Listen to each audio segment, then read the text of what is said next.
सबभन्दा पहिला तपाईँ आफ्नो स्क्रिनमा आउनु होला र स्क्रिनमा आएपछि यहाँबाट प्ले स्टोरमा आउनु होला र प्ले स्टोरमा आएपछि यहाँबाट तपाईँ आफ्नो प्रोफाइलमा क्लिक गर्नु होला र प्रोफाइलमा क्लिक गरेपछि यहाँ हेर्न सक्नुहुन्छ तल मेसेज त्यो सेटिङ भन्ने अप्सन छ। सेटिङमा क्लिक गर्नु होला र सेटिङमा क्लिक गरेपछि यहाँ जेनरलमा क्लिक गर्नु होला र जेनरलमा क्लिक गरेपछि तपाईँ साथी यो अटोमेटिकली अर्चिभ एप्स छ यसलाई अन गरेर राख्नु होला, किनभने चाहिँ यो तपाईँहरुकोमा अफ होला, जसले गर्दा तपाईको स्टोरेज फुल हुन्छ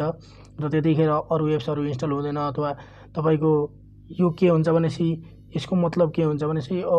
अर्चिभ अटोमेटिकली अर्चिभ एप्स भन्नाले तपाईको डाटाहरु जुन छ नि त्यो पर्मानेन्टली डिलिट गरिदिन्छ र जसले गर्दा तपाई आफ्नो मोबाइलमा अरु एप्सहरु इन्स्टल गर्न सक्नुहुन्छ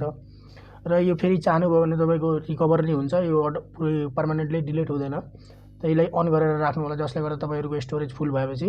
समस्या आउँदैन, मोबाइलमा समस्या आउँदैन।